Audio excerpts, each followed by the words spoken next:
are you? Hi, I'm good. How are you? Good. Okay, so I'm Kiera Taylor, and I'm speaking with Zariah Zariah Fowler. Fowler. Yep. Now I know you used to dance for the Detroit Pistons, and that you have performed at the Lollapalooza before. You traveled to Mexico, France.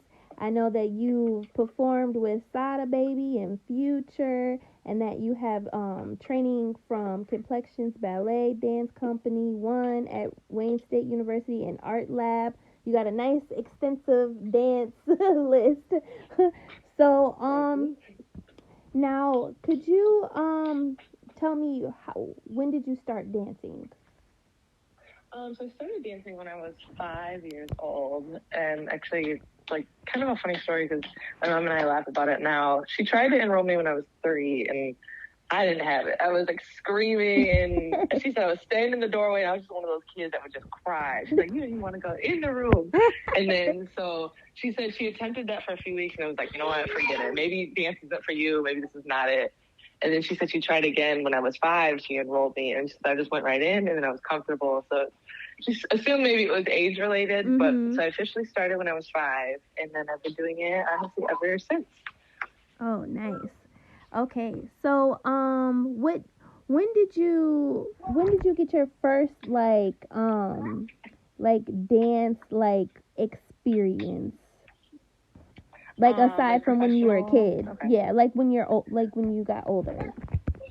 I would say in college is when, because I danced at Wayne State and I got a dance minor, and I believe it was right around that time, maybe like 2012, 2013 is when I did like my first professional experience where it wasn't related to either like college dancing or competitive studio or anything, where it was actually like a performance on a stage in front of a crowd. Specifically, I can remember I did one, I think it was 2013. I did some shows over on the East Coast. It was like just like a small short tour with an artist. I did a couple shows there. And then I know I did a few at like just downtown Detroit, like local festivals. I think it was about that year, 2013, is when I really started getting into that like commercial and like big performances on a stage. And then from there, I just kind of kept growing and continuing. Okay, nice. So how did you become a Detroit Pistons dancer? That originally, it was partially word of mouth and I guess partial interest as well. I knew of the Detroit Pistons dance team just because I had some other friends that had did it, and I just like heard things about it. And then social media, you start seeing things pop up, and so it was kind of like, oh, okay, like it was on my radar. And then the more I looked into it, the more I was like, that actually is really fun. That looks like something that I want to do. So I ended up trying out that was summer of 2018. And then I made the team in 2000 for the 2018-2019 season was my first year. And I did it all the way up until 21-22 was my last year. So I did 4 full seasons.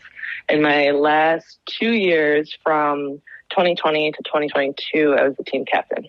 Nice. So what was the difference for you from like going from being just like, like the one of the dancers to like the captain? How was that transition for you?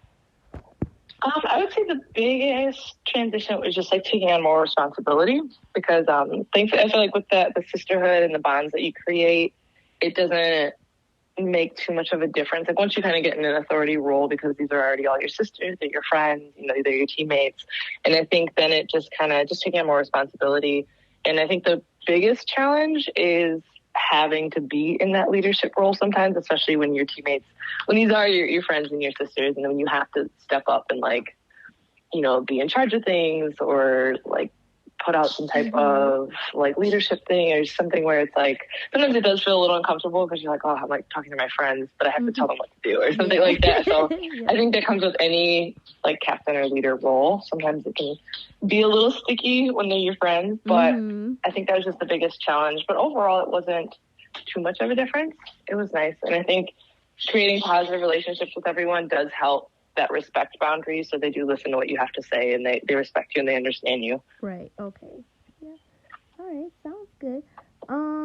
So I know you've danced for different artists and you've traveled and you've done festivals and things. So, like, what was the most memorable for you out of all that you've done? Most memorable. Let's see.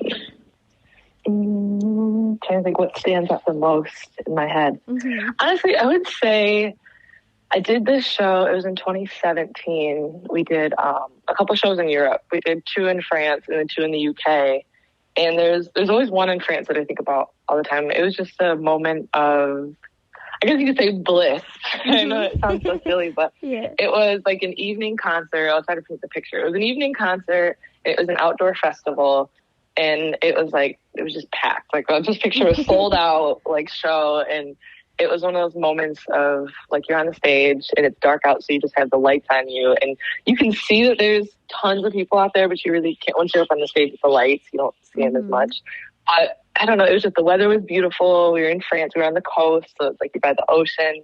And it was just one of those moments of like, I almost felt dreamlike. Yeah. And I come back to that moment often. I always think about that concert, that show, and I'm like, that was one of like the best show. It just felt good. It was one of those moments where you really feel like you're living in the moment. Aww, and I feel like it stands out the most.